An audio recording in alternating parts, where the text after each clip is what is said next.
বাবাকে আমি বৃদ্ধাশ্রমে পাঠিয়ে দিব। সত্যি তুমি বাবাকে বৃদ্ধাশ্রমে পাঠিয়ে দিবে? তুমি এতদিন ধরে যেটা চেয়ে আসছিলে সেটাই হবে। একটা মানুষ একটা মানুষকে যতভাবে বোঝানোর চেষ্টা করতে পারে, আমি সেই সবভাবে তোমাকে বোঝানোর চেষ্টা করেছি, কিন্তু দিন শেষে ফলাফল একটাই, তুমি রাজি হওনি। আর যেহেতু তুমি আমার সহধর্মিণী, আমার জীবনের অনেক মূল্যবান সময় তোমার সাথেই কাটে, আমার জীবনের বাকিটা সময় তোমার সাথেই কাটাতে হবে। তাই তোমার সাথে অশান্তি করে কোনো ডিসিশন নিয়ে যে আমি জীবনে সুখী হতে পারবো না, সেটা আমার বোঝা হয়ে গেছে।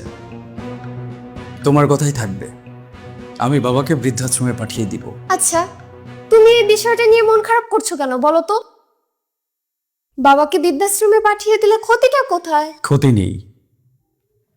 আমার বাবা ছোট থেকে আমাকে এত কষ্ট করে কোলেপিঠে করে মানুষ করেছেন। আজকে সেই বাবাকে আমি বৃদ্ধাশ্রমে পাঠিয়ে দিচ্ছি। এই ডিসিশনটা নেবার পর থেকে নিজের দিকে তাকাতেই আমার ঘৃণা বোধ হচ্ছে। তুমি তো জানো, ছোটবেলায় আমার মা মারা গেছেন। আমার একমাত্র অভিভাবক, একমাত্র বন্ধু, সবকিছুই ছিলেন আমার বাবা। এই পৃথিবীতে আমার বাবার আমাকে ছাড়া কেউ নেই।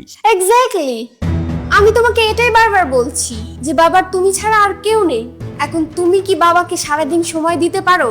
বুকে হাত দিয়ে বলো, সত্যি করে বলবা।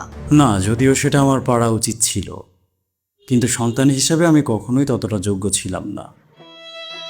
আমার বাবাকে ততটা সময় আমি কখনো দিতে পারিনি। সেটাই তো, বাবা বাসায় থাকলে তুমি তো আর বাবাকে সময় দিতে পারো না, আর আমি আমার কাজ নিয়ে থাকি ব্যস্ত। তাহলে এই যে মানুষটা সারাদিন বাসায় একা একা বসে থাকে, ওনার কি ভালো লাগে বলো? এই বয়সে এসে সে একাকিত্বে কতটা ভোগে তুমি জানো?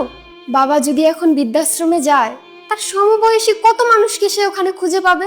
ওখানে গেলে তার বন্ধু হবে, বান্ধবী হবে, কথা বলার কত মানুষ হবে বলো? কথা বলার জন্য হয়তো সেখানে তার অনেক মানুষ থাকবে, শুধু থাকবে না তার নিজের ছেলে। ইমোশনালি চিন্তা করলে চিন্তা করাই যায়, কিন্তু একটু লজিক্যালি ভাবো। বাবা যখন তার সমবয়সী বন্ধু পাবে, কথা বলার মানুষ পাবে, বাবার কি ভালো লাগবে না বলো? বাবার ভালো লাগবে কি লাগবে না সেটা আমি কিভাবে বলবো? সেটা তো সবচেয়ে ভালো বাবাই বলতে পারবেন। বাবা বলেন, আপনার ভালো লাগবে না?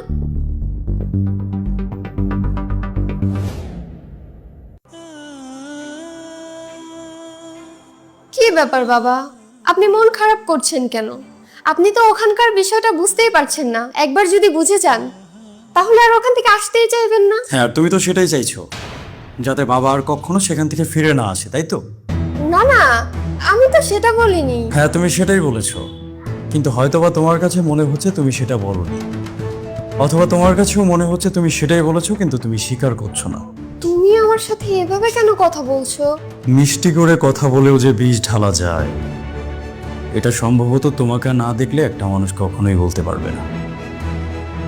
তুমি কিন্তু শুধু শুধু এখন আমাকে ভুল বুঝছো। যেহেতু সংসারটা আমাদের দুজনের, তাই সকাল বিকাল আমাকে তোমার কথাই শুনতে হচ্ছে। তাই আমি যত যাই বলি না কেন, দিন শেষে তোমার ডিসিশনকে আমার মেনে নিতে হবে, কারণ আমি চাই না আমাদের সংসারে কোনো রকমের কোনো অশান্তি হোক। বাবাকে আজকেই বৃদ্ধাশ্রমে পাঠিয়ে দিব। তবে হ্যাঁ, তোমার কথা মেনে নিচ্ছি বলেই তুমি ভেবো না যে তুমি রাইট। আমাকে বাধ্য হয়ে তোমার কথা মেনে নিতে হচ্ছে। যাও, এবার বাবার ব্যাগটা গুছিয়ে দাও, আমি ওনাকে নিয়ে বের হব। তোমরা শুধু মিলেমিশে থেকো, কোনো অশান্তি করো না। আমার ব্যাগ আমি নিজেই গুছিয়ে নিতে পারবো, সেটা নিয়ে তোমরা কোনো চিন্তা করো না। না না বাবা, আপনি কষ্ট করে ব্যাগ গুছাতে যাবেন কেন? আপনার ব্যাগ আমি গুছিয়ে দিচ্ছি। হ্যাঁ হ্যাঁ, সেটাই তো ভালো হয়। বাবাকে খেদমত করার সুযোগ হয়তো ভবিষ্যতে আর তুমি কখনোই পাবে না। তুমি গুছিয়ে দাও, সেটাই ভালো হবে। আর হ্যাঁ, সাথে আমাদের দুজনের ব্যাগটাও গুছিয়ে নিও। কি বলতেছো তুমি? আমাদের দুজনের ব্যাগ গোছাবো কেন? আমরা কি কোথাও যাচ্ছি? আচ্ছা, তুমি কি কোনো সারপ্রাইজ প্ল্যান করেছো আমার জন্য? আমরা কি কোথাও ট্যুরে যাচ্ছি সত্যি সত্যি? আচ্ছা, কোথায় যাচ্ছি বলো তো? দেশের ভেতরে নাকি দেশের বাইরে? না, আমরা দেশের বাইরে কোথাও ট্যুরে যাচ্ছি না, ইভেন দেশের ভেতরেও কোথাও ট্যুরে যাচ্ছি না। আমরা তো ট্যুরেই যাচ্ছি না, আমরা আমাদের নতুন ভাড়া বাসায় উঠে যাব। এজন্য তোমাকে ব্যাগ গোছাতে বলেছি। আমাদের নতুন ভাড়া বাসায় উঠবো মানে? আমি এই বাসা ভাড়া নিয়েছি তো। আমি তোমাকে অবশ্য বলতাম, কিন্তু বলার সুযোগটা পাইনি। আমাদের নিজেদের বাসা থাকতে আমরা আরেকজনের বাসায় ভাড়া উঠবো কেন? আমাদের নিজেদের বাসা থাকার পরেও আমরা তো আরেকজনের বাসায় ভাড়া উঠছি না। আমাদের নিজেদের কোনো বাসাই নেই, এজন্য আমরা আরেকজনের বাসায় ভাড়া উঠছি। তুমি কি বলছো বলো তো? তোমার কথা কিন্তু আমি বুঝতে পারছি না। না দেখো, বাসাটা তো আমি আমার চাকরির টাকা দিয়ে করে নিই, আর তুমিও যৌতুকে তোমার বাবার বাড়ি থেকে বাসাটাকে নিয়ে আসুনি। এই বাসাটা আমার বাবার সারা জীবনের কষ্টের টাকা দিয়ে বানানো। তারপরও বাবা এই বাসাতে আমাকে তোমাকে থাকতে দিয়েছেন, এটা তার উদারতাই বলতে পারো। কারণ বাসাটা তো আমার না, বাবার। হ্যাঁ, তাতে কি হয়েছে? তোমার বাবার বাসা তুমিই তো পাবে নাকি নাকি অন্য কেউ পাবে? তোমার তো আর কোনো ভাই বোন নেই, বাবার যা কিছু আছে সব তো তুমিই পাবে। হ্যাঁ পেতাম, অবশ্যই পেতাম। সেটা তখনই পেতাম যখন আমি শেষ বয়স পর্যন্ত বাবাকে দেখাশোনা করতাম, আমার দায়িত্বটা আমি পালন করতাম। তখন বাবার দায়িত্বের জায়গা থেকে সে আমাকে বাসাটা দিয়ে যেতেন। এখন আমি তো আমার দায়িত্বটা পালন করতে পারছি না, তাকে দেখাশোনা করতে পারছি না। আমাকে তোমার কথা মেনে নিয়ে বাবাকে বৃদ্ধাশ্রমে রেখে আসতে হচ্ছে। সেদিক থেকে বাবাও কিন্তু তার দায়িত্বটা পালন না করলেও পারেন। এখন আমরা প্ল্যানিং করে বাবাকে বৃদ্ধাশ্রমে রেখে আসতে যাচ্ছি। তার জীবনের শেষ সম্বল বলতেও তো একটা কিছু তার প্রয়োজন আছে, তাই না? দেখো, কিছুদিন পরে বা কিছু বছর পর যদি বাবার কিছু হয়ে যায়, তাকে কে দেখাশোনা করবে? তুমি নিশ্চয়ই করবে না। আর আমি তখন চাইলেও বাবার জন্য কিচ্ছু করতে পারবো না, কারণ কিছু করতে গেলেই তুমি আমার সংসারে অশান্তি করবা, যেটা আমি চাই না। তখন বাবা যাতে সেফ অ্যান্ড সিকিউর একটা লাইফ লিড করতে পারে, এজন্য বাবার এককালীন কিছু টাকার প্রয়োজন আমি মনে করি। তাই বাবা একটা ডিসিশন নিয়েছেন। ডিসিশনটা হলো এই বাড়িটাকে বিক্রি করে দিয়ে যত টাকা পাওয়া যায় সমস্ত টাকা সে তার ব্যাংক অ্যাকাউন্টে ফিক্সড ডিপোজিট করে রাখবেন। কি কি কি বলছো তুমি? আর এই বিষয়ে আমাদের পারিবারিক উকিলের সাথে আমাদের কথা হয়ে গেছে। আমি আশা করছি আগামীকালকের মধ্যেই বাসাটা বিক্রি হয়ে যাবে আর সমস্ত টাকা বাবার অ্যাকাউন্টে ঢুকে যাবে। সুতরাং কালকের পরের দিন থেকে আমরা কিন্তু এই বাসার মালিক আর থাকছি না। আমাদেরকে আলটিমেটলি একটা ভাড়া বাসাতেই উঠতে হবে, যেটার কারণে আমি একটা ভাড়া বাসাও ঠিক করে ফেলেছি আর তোমাকে ব্যাগ গোছাতে বলছি। এই, সত্যি করে বলো তো, তুমি কি আমার সাথে মজা করছো? বাবা, সত্যি করে বলেন তো, আপনারা দুজনে মিলে কি আমার সাথে মজা করছেন? ও এসব কি বলছে? আর আপনি আপনার ছেলেকে দেওয়া বাসা বিক্রি করে দিবেন? আপনি কেমন বাবা? তিনি ততটাই ভালো বাবা যতটা ভালো ছেলে আমি হতে পেরেছি।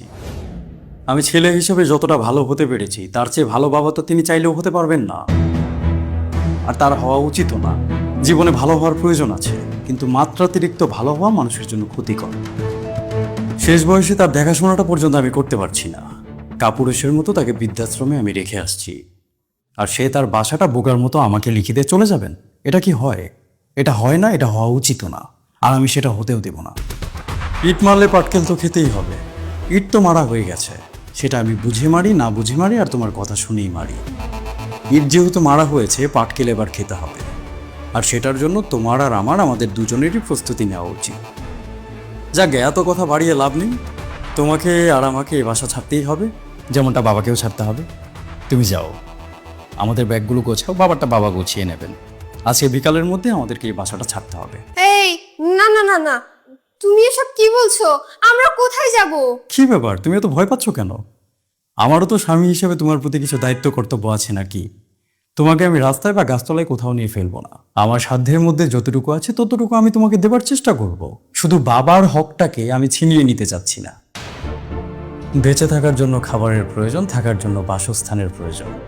খাবার আর বাসস্থান দুটোই তো আমি তোমাকে দিচ্ছি, হোক না সেটা ভাড়া বাসা, কিন্তু বাসা তো। তোমার ভাড়া বাসায় যেতে সমস্যাটা কোথায়? তাই বলে আমরা নিজেদের বাসা ছেড়ে চলে যাব? শেষ ঠিকানা বলে একটা কথা আছে না? নিজেদের বাসা ছেড়ে আমরা কিভাবে চলে যেতে পারি? আমরা ওভাবেই আমাদের শেষ ঠিকানাকে ছেড়ে চলে যেতে পারি, যেভাবে আমার বাবা তার নিজের শেষ আশ্রয়কে ছেড়ে চলে যাচ্ছেন। না না, বাবা চলে যাচ্ছে এটা তোমাকে কে বললো? বাবাকে কি আমি চলে যেতে দেব নাকি? কি বলো কি? বাবাকে যেতে দিবে না? কিছুদিন যাবত তো খুব বলছিলে যে বাবাকে বৃদ্ধাশ্রমে পাঠিয়েই তুমি ছাড়বে। ওনাকে না পাঠালে তুমি ঠিকমতো খাবে না, আমার সাথে কথা বলবে না, সংসারে অশান্তি করবে। এখন আবার কি বলো? আরে আমি তো তোমার সাথে মজা করতেছিলাম। আমি কি পাগল নাকি যে বাবাকে বৃদ্ধাশ্রমে পাঠিয়ে দেব? আরে তুমি যদি নিজে থেকে বাবাকে বৃদ্ধাশ্রমে পাঠাতে চাইতে তবুও তো আমি রাজি হতাম না। পাগল নাকি আমি? বাবার আমাদের ছাড়া কে আছে? আমি কিভাবে বাবাকে বৃদ্ধাশ্রমে পাঠাতে পারি? আরে পাগল, আমি তো দেখলাম যে তুমি বাবাকে কতটা ভালোবাসো। মিষ্টি কথা দিয়ে বিষ ঢালা, এই ব্যাপারটা না তোমার চেয়ে চমৎকারভাবে কেউ কখনো করতে পারবে না। তবে সোজাভাবে হোক আর বাঁকাভাবে হোক, তুমি যে সঠিক রাস্তায় আসতে পেরেছ, এজন্য আমি তোমার প্রতি খুবই খুশি। আচ্ছা বাবা, এখন তাহলে তুমি কি বলো, উকিলকে কি ডাকবো নাকি ডাকবো না? বাবা, তুমি যেটা ভালো মনে করো সেটাই করো, আমার এখানে কিচ্ছু বলার নাই।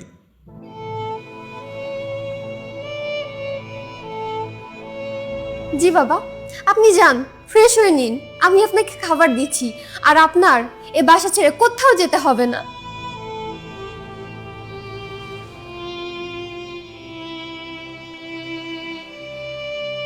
না মানে বলছিলাম কি, একটা কথাও আমি তোমার সাথে এই মুহূর্তে বলতে চাচ্ছি না। দয়া করে তুমি আমার সামনে থেকে এখন যাও। এই পৃথিবীতে যারা মিষ্টি কথা দিয়ে বিষ ঢালে, এই মানুষগুলো প্রচন্ড রকমের ভয়ানক হয়। একটা সাপকে বিশ্বাস করা যায়, কিন্তু এই মানুষগুলোকে বিশ্বাস করা যায় না। ও যখনই সুযোগ পাবে বাবাকে ছোট ছোট বিষয় নিয়ে অপমান করতে চাইবে, অপদস্থ করতে চাইবে, সেটাও আমার জানা। তবুও চাইলেও আমি ওকে ছেড়ে দিতে পারবো না, কারণ ও আমার সহধর্মিণী। প্রত্যেকটা মানুষের প্রতি আমার দায়িত্ব রয়েছে, কর্তব্য রয়েছে, যেটাকে আমার যে কোনো পরিস্থিতিতে পালন করতে হবে। পৃথিবীর যত দায়বদ্ধতা সব যেন পুরুষের কাঁধে এসেই পড়েছে। পুরুষকে বোঝার মতো কেউ কোনো কালেই ছিল না।